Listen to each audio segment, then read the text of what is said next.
but like the meat that they pack is people meat. Duh. Why did I read Twilight? I honestly don't know.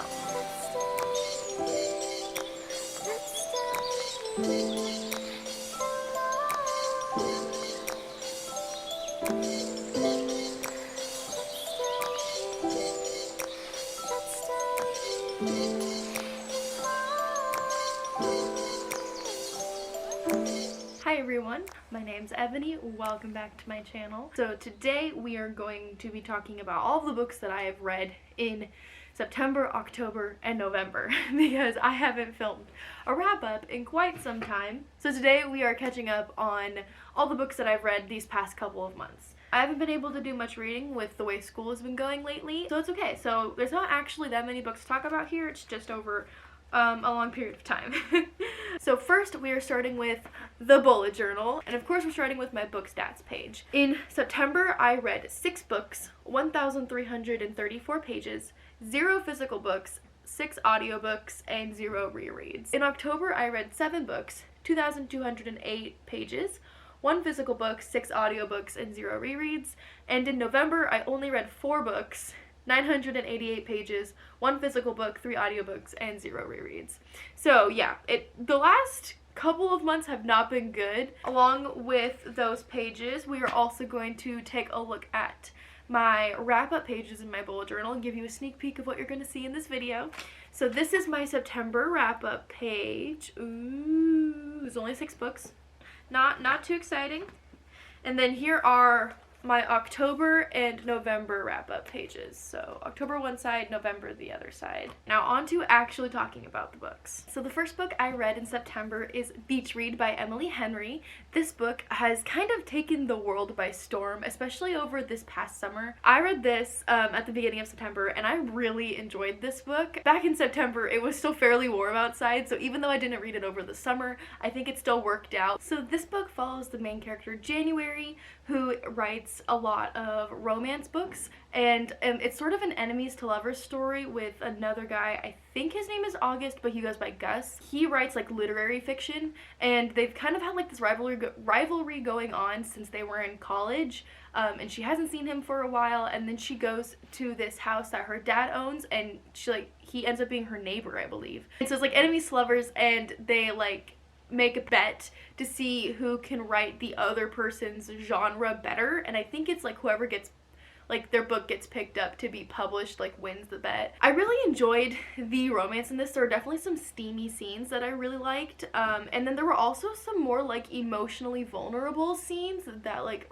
I wasn't really expecting for a book like this. Like I was expecting this book to be more light and fluffy, but it actually had some really like heavy and like deep moments. I can't remember quite for sure, but I think her dad has just died, and so she has to like go through all of his things at the house that he owns, and she has just found out that her dad had like a secret relationship that she didn't know about. So there's a lot of like heavier things discussed in here that I wasn't really expecting, but I also did really enjoy that it wasn't just all light and fluffy. It had some like sustenance to it, which I really enjoyed. Overall, I did like this book. I can't give like the best of my thoughts because I read it quite a few months ago, but I did give it 4 stars. I did really like it, and I do want to read Emily Henry's other books. Next I read Things Have Gotten Worse Since We Last Spoke by Eric LaRocca. This is an interesting one. So September is when I started really feeling like spooky season Halloween vibes. And so I just wanted to read like every single spooky book I could find. On top of that, I was working on a short story I was writing for a class that was like a horror short story. I'm really proud of it. It's not perfect by any means. There was a lot of things we talked about in like workshop and stuff of it, but I'm just like really proud that I wrote a horror story. I don't know how I did that, but I read a lot of like horror books to sort of get me in the mood of that genre and also just like give me more inspiration. So this is the beginning of that. So I honestly, not gonna lie, I wanted to read this book because the cover is so freaking crazy. I didn't really know anything about it. I just saw it on TikTok and I'm like, I want to read that. Basically, this book is told in like emails between 2 different characters. And at first it just starts out as one person is selling I can't even remember. It's like some sort of antique. I can't even remember what it was. But they were selling it, and then the other person was like buying it, and they just have like, you know, like a normal conversation. But then they like continued to email even after that, and they develop a relationship online, and it does go some pretty crazy places. Sort of turns into like a sadist masochist, like sub-dom kind of relationship.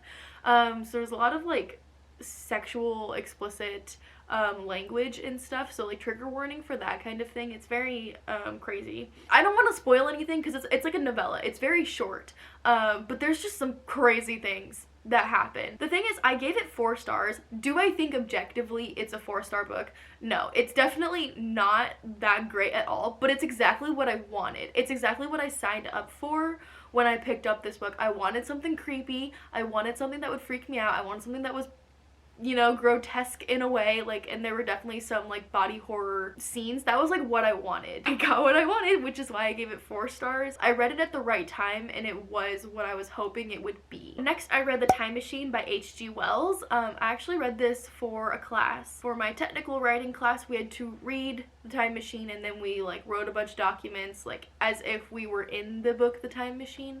I had a class similar to this that I took last semester. I read Terrarium for that class, and if you don't know anything about Terrarium, go watch my January wrap-up because I went off on that book and kind of that class, but like it was a whole thing. But yeah, so if you remember that, this class is very similar to that class. However, this book was not as bad as Terrarium, and this class was not as bad as that class, because this class was much easier, and also my professor was way better than the class I took last semester. So that's good news. Unfortunately, I still only gave this book 2 stars. I don't like classics. Y'all know this by this point. Wasn't my favorite thing by any means, but it wasn't the worst thing I've ever read for college. I'm just glad that it was short. I don't really have many thoughts about it. I don't like classics. So moving on. Next, I read No One Is Talking About This by Patricia Lockwood. I think I actually started this in July, but I finished it in September. Basically, the main character is like a social media person. Like, she works via social media, and she's kind of like analyzing the way social media impacts the world. But it's interesting because it's almost written like a segmented essay. So there's lots of page breaks, and they do not tell like a continuous story. It's kind of just like lots of little random things that you have to like piece together yourself. And at first I was really digging it, but then after a while I kind of got tired of it. It just wasn't my thing. It ended up not being what I was wanting and not being anything that I really enjoyed that much. I am actually gonna unhaul this eventually when I have enough books to do an unhaul. But yeah, I gave it 3 stars. It wasn't what I was wanting, so that was unfortunate. Next, I read A Head Full of Ghosts by Paul Tremblay. So this is another one of those horror books that I was talking about that I read during spooky season. So this story follows the main character whose sister is either possessed by a demon or just pretending to be possessed by a demon. It's kind of a lot. It's told in dual timelines. So one timeline, of course, is when she is young and these things are actually happening, and then one is when she's older and like able to understand what's going on. When everything was going down, when her sister was being possessed, they actually started filming a TV show about it. Like, it's so random. So they filmed like an exorcism and everything like on this TV show. So there's also throughout the story like clips from like reviews about the TV show as well. I don't know if the sister was actually possessed or if they like were just pretending she was. I don't know what actually happened, and I think that's the point. It was really interesting. It wasn't my favorite book by any means. I just gave it 3 stars. And then I read Tender is the Flesh by Augustina Badaricca. This one is another supposedly horror book, and all I knew about it beforehand is that it was about cannibalism.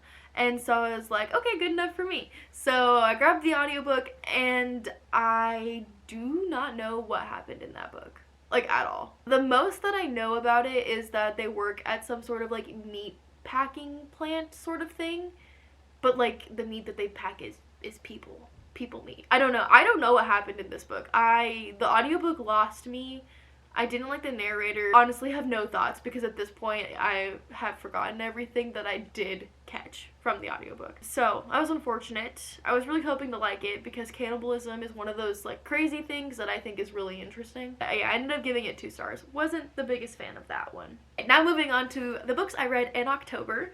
So the first book I read in October was Twilight by Stephanie Meyer. I mentioned this in the recent book haul I did, which if you haven't seen that, you definitely should go check it out. It's the freaking biggest book haul I've ever done and definitely the biggest book haul I've ever seen. It's insane. It took me forever to edit, so I'd really appreciate if you go watch it. Anyway, I read Twilight. Why did I read Twilight? I honestly don't know. The Twilight Renaissance that happened in like June, July, like when they added the Twilight movies to Netflix and everybody on TikTok was raving about it. I still follow some people on TikTok who talk about Twilight, like lore and everything. I don't know why. It's just interesting to me.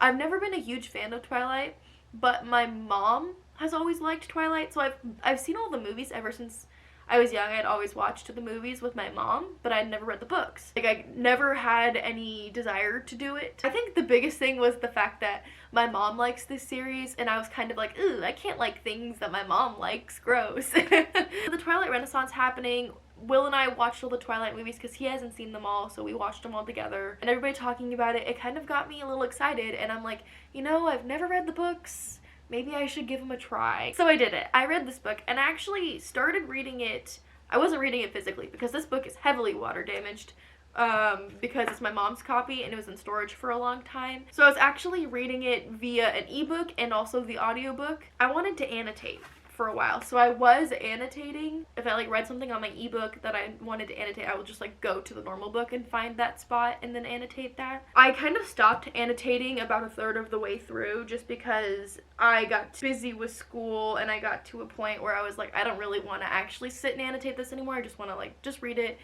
see how it goes, and then I mostly just listened to the audiobook. The book didn't read how I was expecting it to read. Like, I really actually was kind of liking it.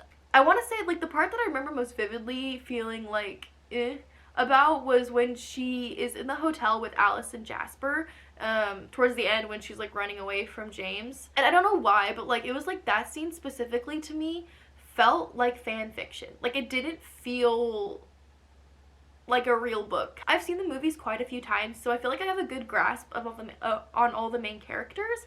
And the characters in the book, especially like Alice and Jasper and like some of the secondary characters, did not feel the way I had grown to know them in the movies. That they didn't feel the same way in the books. And I feel like it took a long time to like really get going. Like the like moving to Forks, the meeting Edward, the getting to know Edward, to starting to date Edward took way longer than it should have. And then like everything at the end like happened like boop. The pacing just felt a little off for me, especially the climax. Like, it felt like it happened way too fast. It wasn't like I loved it or anything, like I wasn't expecting to, but I kind of just wanted to give it a try and, you know, see how it goes. I gave it 3 stars. It was average, wasn't the best, wasn't the worst. I don't know if I'll continue the rest of the series. I do have the other 3 books just hanging out in my car. I haven't decided if I want to like actually bring them in and maybe read them, or if I want to just take them home and let them live on my shelf at home. I don't know what I'm doing yet. Then I read One Last Stop by Casey McQuiston. This is this author's second book, the first one being Red, White, and Royal Blue, which I liked that one. I didn't love it as much as everybody else did, but I thought it was okay. But I figured I would pick up One Last Stop. It's a sapphic romance, and the main character meets a girl on the subway, and she finds out that the girl on the subway has actually been on the subway since the 1970s. And they're just like trying to figure out how to like get her off the subway, but also not have her just go back to her time. I enjoyed it. It was a cute, fun romance. Definitely interesting. I liked the like time travel aspect. It was something I never would have thought of. Like, it was an interesting like twist on just like a little romance story, and I gave it 4 stars. Then I read Bird Box by Josh Malerman. This is the book for the movie, like Netflix film adaptation that came out in like 2019 or 2018. Like, it was a while ago. It was when I was still in high school.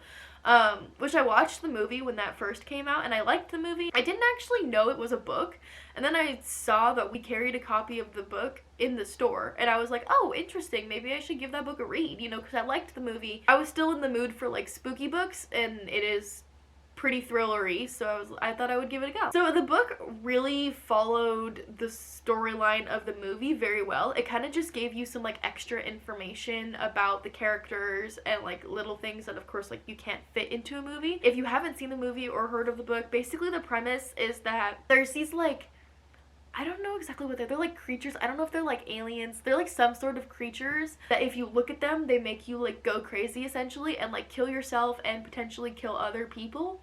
So they have to wear like blindfolds when they go outside or look outside. Like they can't look outside like at all. So it's like very post-apocalyptic esque story. It's told in dual timelines. So one of the timelines is when the main character Mallory is like rowing in a boat down the river blindfolded with these two kids, and then like it like flashes back to like when the creatures first came, everything that happened. So it's very thrillery.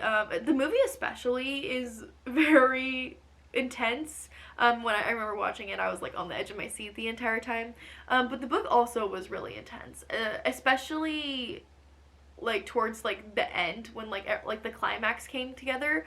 I thought that was really well done, and I was like, I remember like I was driving and like my heart was like thudding. I'm like, oh my gosh, what is happening? Like it was scary, and like I knew what was happening of course because like I'd seen the movie, so like nothing was super like surprising to me, but I was still like, wow, this is insane and very intense. I've said that word so many times, but it was just like, it was a lot. I really enjoyed reading Bird Box, and I gave it 4 stars. Then I read Homebody by Rupi Kaur. But Homebody is a poetry book, and so I don't rate poetry books, so I don't have a rating for this one. But I just read this book during one of my lunch breaks at work. I like Rupi Kaur's poetry. One of the reasons I don't give ratings to poetry is because when I read poetry like on my own time and not for class, I don't typically have the time to sit and like analyze everything like I do when I read poetry for class. So I don't think it's fair to a poem or to a poet to rate the poetry collection based off of my just once over reading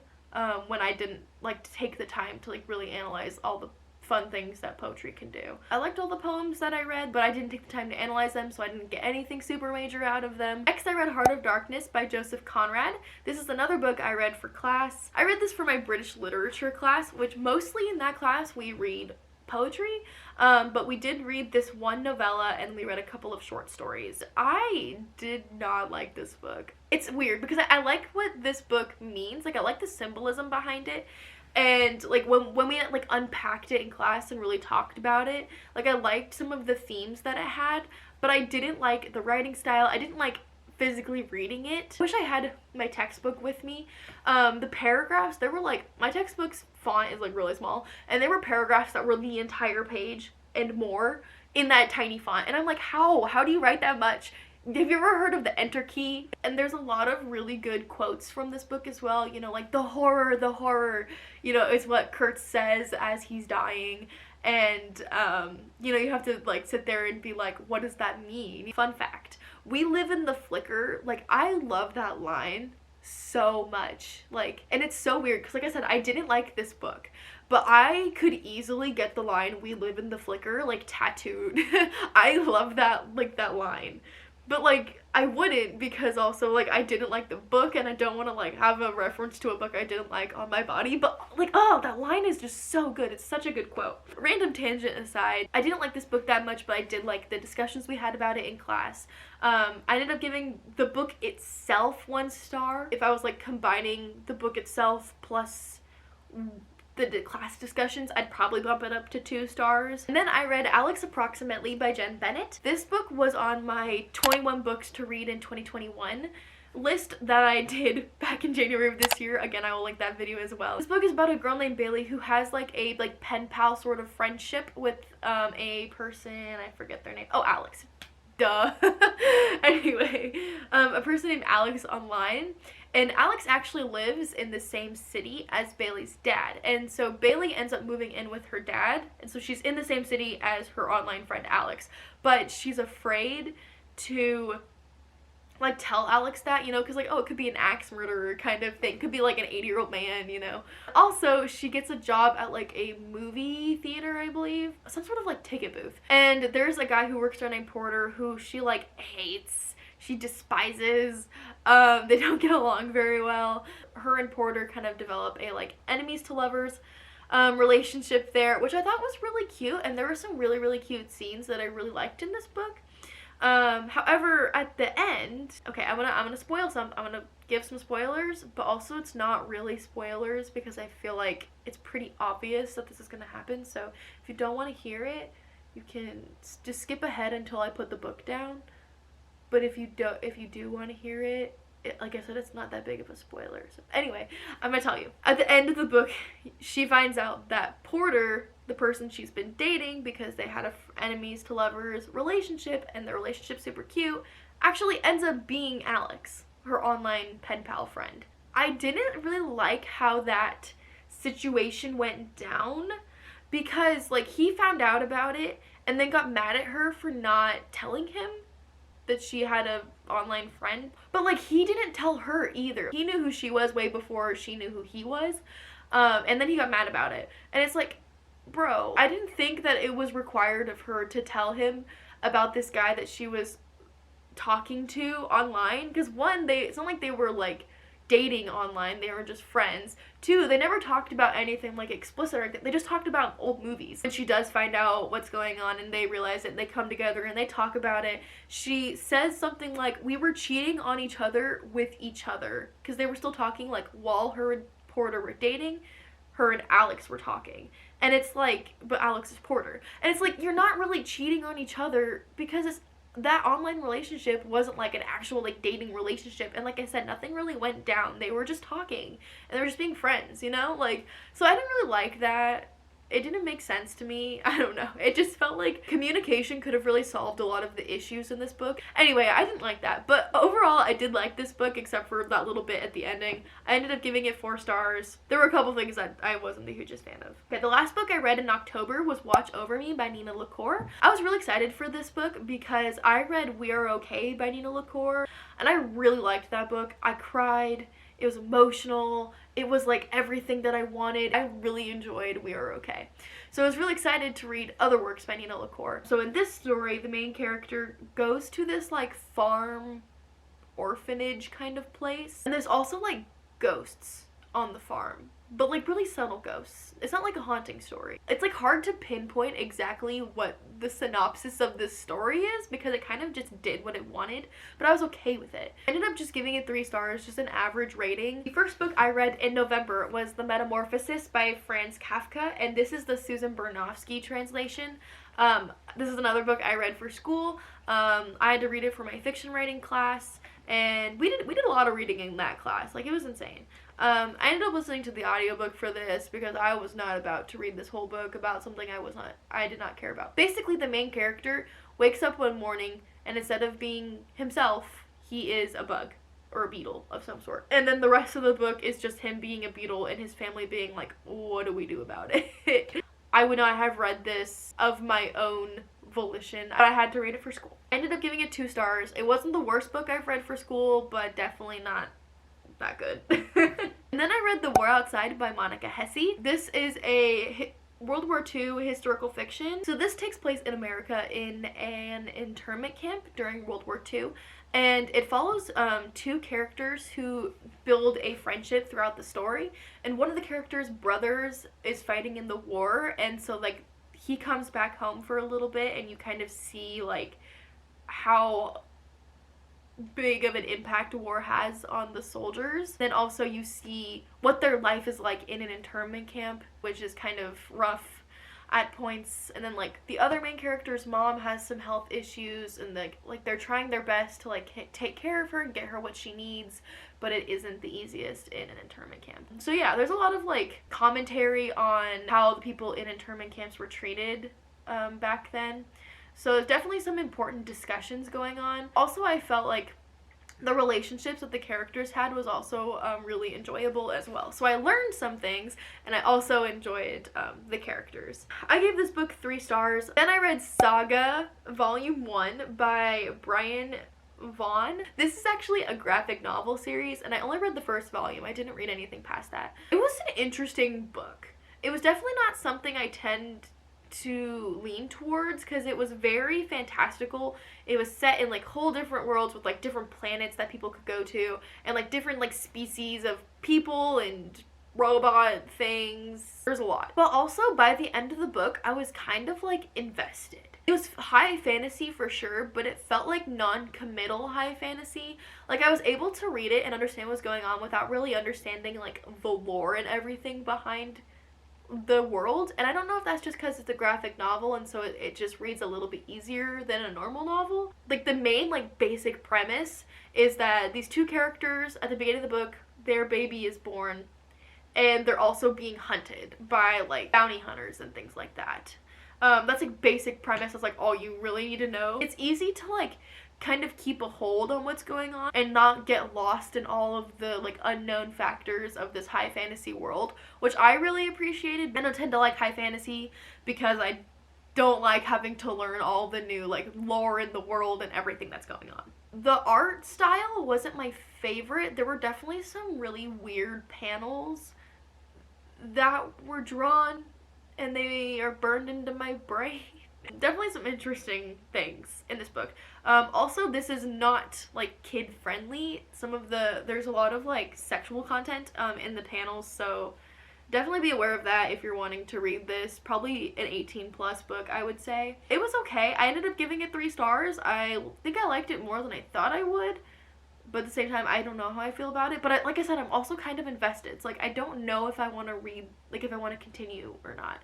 But they're graphic novels. Like even if I do continue like to the next one, it's not like I'll waste like that much time of my life reading it, because they're graphic novels and they're fast. So I don't know. I haven't decided yet if I'm going to read the next one. The last book I read in November, and the last book we're going to talk about in this video, is Like a Love Story by Abdi Nazemian. I bought this book earlier this year. Basically, this book takes place during the AIDS crisis. So one of the main characters, what's his name? Reza just moved to the city, and he's just terrified that people are going to find out he's gay, and he's also just really, really scared about AIDS because he's seen like images of people dying from AIDS and everything, and it's very, very scary, which is understandable.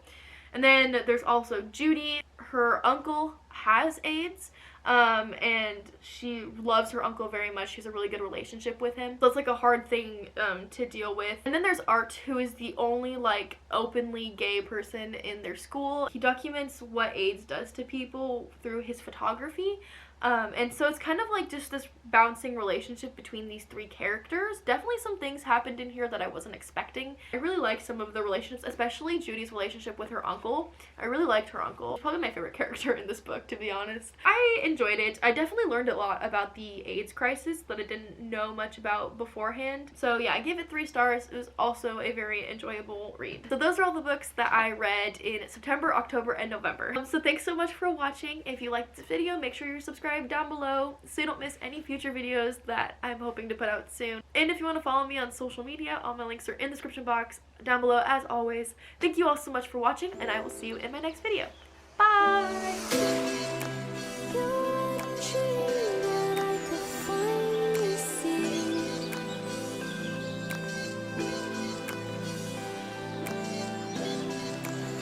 Just